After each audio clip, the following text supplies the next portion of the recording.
Hoy nos vamos a meter de lleno en un periodo que, bueno, lo cambió absolutamente todo.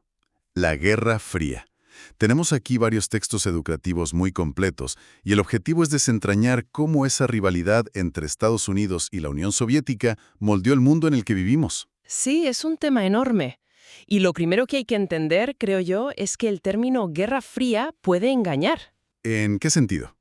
En que no fue una guerra al uso, no hubo, digamos, batallas directas entre el ejército estadounidense y el soviético.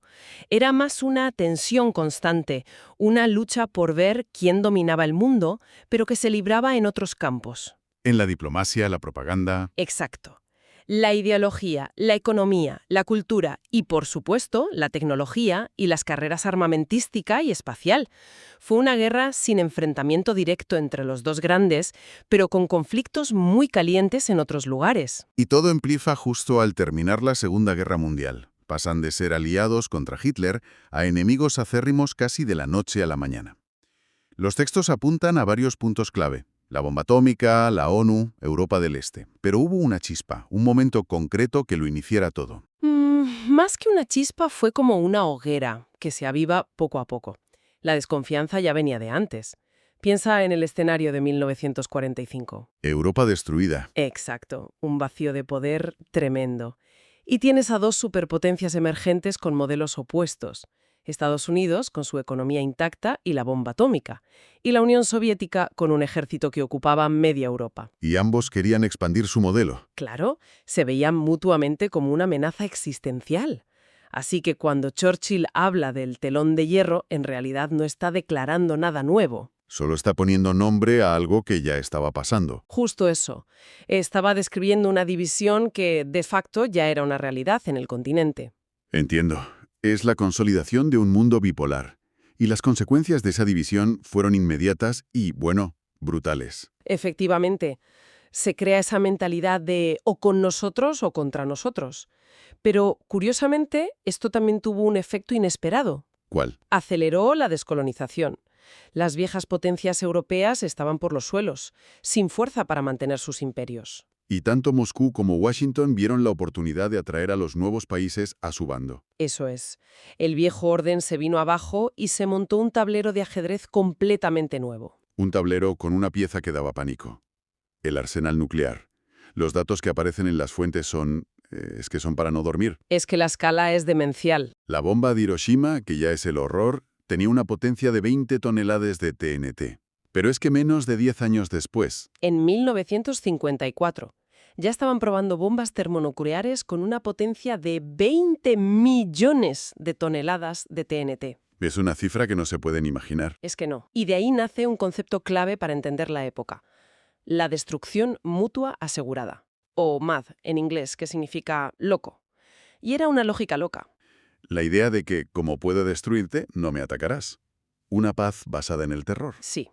Pero lo fascinante es que no todo el mundo se quedó de brazos cruzados. Hubo una reacción social muy potente. El movimiento antinuclear, claro. Me quedé helado con la cita de Albert Einstein. La de que se habría hecho relojero. Esa misma. Es tremenda.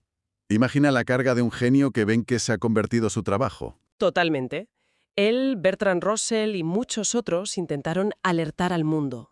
Se creó una especie de tercera voz que decía, un momento, esta locura no se justifica con ninguna ideología. Y mientras en la Tierra se planeaba la destrucción, esa misma rivalidad nos empujó a mirar a las estrellas. La carrera espacial. Es la otra cara de la moneda. Es la gran paradoja de la época. La misma tecnología y la misma rivalidad que podían destruirnos también nos llevaron a explorar más allá de nuestro planeta. Y al principio, ojo, los soviéticos iban ganando por goleada. Fue un shock total para Occidente, ¿no? El Sputnik en el 57. Un simple bip bip desde el espacio que causó una crisis de confianza brutal en Estados Unidos. Y no pararon ahí. Después, el primer ser vivo en órbita, la perra Laika. Y en el 61, Yuri Gagarin, el primer ser humano. Su frase, la Tierra es azul, es historia. Claro. La reacción de Kennedy, con su promesa de llevar un hombre a la Luna antes de que acabara la década, fue una apuesta a la desesperada. Un ahora o nunca. Y le salió bien. Vaya si les salió bien. El programa Apolo fue una proeza. Y la llegada a la Luna en el 69 fue mucho más que un hito científico. Fue la victoria simbólica definitiva en esa carrera. Sin duda. Y es curioso que el final oficial de la carrera fuera mucho más discreto, en el 75, con la misión conjunta Apolo-Soyuz. Un primer signo de que las cosas podían cambiar. Un apretón de manos en el espacio. Pero volviendo a la Tierra, la guerra también se libraba en las mentes de la gente, la propaganda. Los ejemplos que tenemos son potentísimos. Visualmente eran muy directos. Por un lado, el cómic estadounidense Atomic War, que básicamente te dice que solo la fuerza militar de EEU puede evitar el apocalipsis. Y por el otro, la cartelería soviética, que es una maravilla. Hay uno genial, de un burgués con pantalones de la bandera americana, ofreciéndole productos capitalistas a un obrero soviético, que ni le mira. El mensaje es clarísimo. No necesitamos tus cosas. Tenemos dignidad. Exacto. O ese otro que compara a los trabajadores soviéticos colaborando con un general de Estados Unidos que es una marioneta de un empresario con sombrero de copa. Es una simplificación brutal. Pero muy efectiva. No se buscaba el matiz. Se trataba de crear una imagen del enemigo que fuera fácil de odiar. Un bombardeo constante para que nadie dudara de qué bando era el bueno. Y claro, con esa mentalidad no es de extrañar que la tensión llegara a puntos límite. A momentos en los que el mundo literalmente aguantó la respiración. Y ahí el ejemplo cumbre es la crisis de los misiles de Cuba en octubre del 62. Sin duda. La URSS instala misiles nucleares en Cuba. Un avión espía de EUEU los descubre y Kennedy se encuentra con la papeleta. Lo que me llama la atención es que no ordenó una invasión, que era lo que le pedían los militares. No, y esa fue la decisión clave. Optó por una cuarentena naval. Una palabra mucho más suave que bloqueo. Mucho más, dejaba una puerta abierta a la diplomacia. Pero la tensión durante esos 13 días fue máxima. Y al final, el acuerdo. La URSS quita los misiles y EU promete no invadir Cuba. Pero había una parte secreta, ¿verdad? Ahí está la clave de todo. Los misiles en Cuba eran la respuesta a los misiles Júpiter que Estados Unidos tenía en Turquía a las puertas de la Unión Soviética. Y Washington se comprometió a quitarlos también, pero en secreto. Exactamente. Y esto es importantísimo, porque de cara a la galería, Kennedy fue el que ganó. Khrushchev pareció el que se echaba atrás. O sea que para el mundo fue una humillación, para la URSS. ¿Qué efecto tuvo eso dentro del Kremlin? Pues fue un golpe durísimo para la autoridad de Khrushchev. De hecho, se considera uno de los motivos de su caída un par de años después. La crisis demostró que la percepción pública era casi tan importante como la realidad militar. El susto fue tan grande que decidieron instalar el famoso teléfono rojo. Una línea directa a Moscú-Washington para evitar que algo así volviera a pasar por un malentendido. Pero si Cuba fue el conflicto que casi arde, Vietnam fue la guerra que se desangró durante años. Vietnam fue un antes y un después. Fue la primera guerra televisada. Y la gente veía en su casa la brutalidad del conflicto. Claro.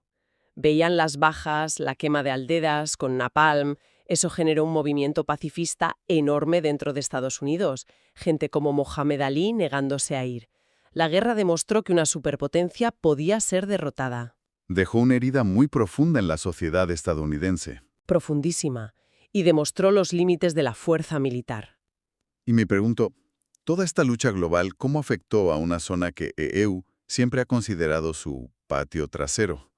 América Latina. Pues por desgracia, América Latina se convirtió en uno de los campos de batalla más sangrientos de la Guerra Fría. Aquí la guerra no fue nada fría. Para nada. Con tal de frenar el comunismo, Estados Unidos apoyó dictaduras militares terribles.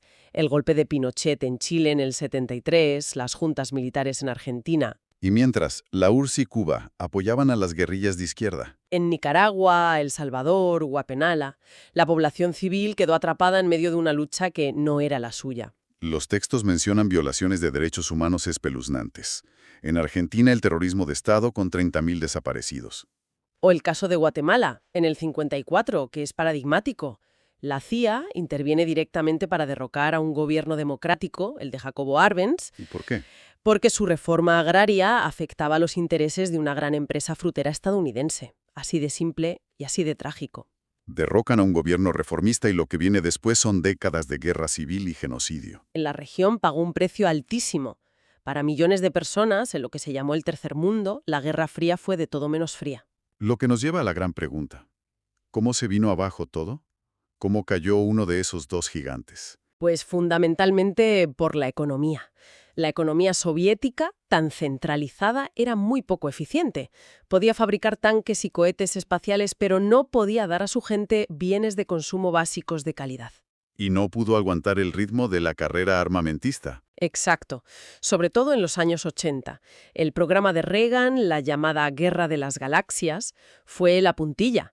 La URSS se estaba desangrando económicamente para intentar seguir el ritmo. Y en ese momento llega Gorbachov, 1985, y sus famosas reformas, Perestroika y Glasnost. Y aquí viene la gran ironía de la historia. Que esas medidas, pensadas para salvar el sistema, Fueron las que lo hundieron. Gorbachov era un comunista convencido. Él quería reformar el socialismo, no destruirlo.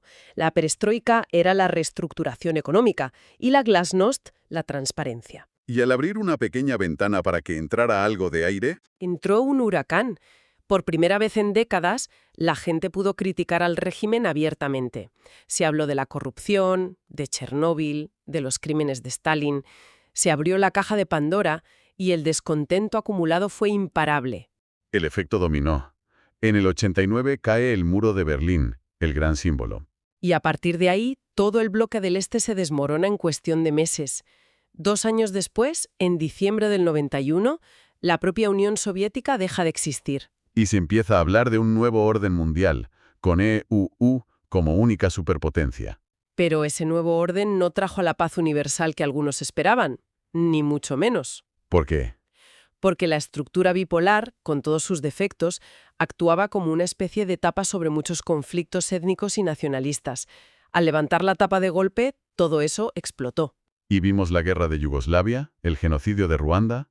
Redibujó el mapa, impulsó una revolución tecnológica y sirvió de telón de fondo para cambios sociales enormes. Exacto, desde los derechos civiles en Estados Unidos hasta la descolonización en África y Asia.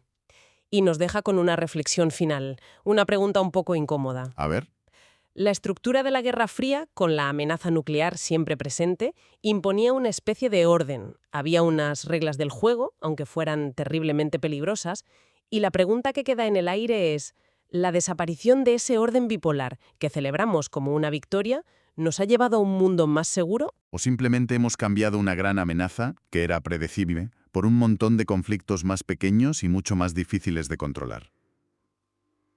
Ahí queda la pregunta.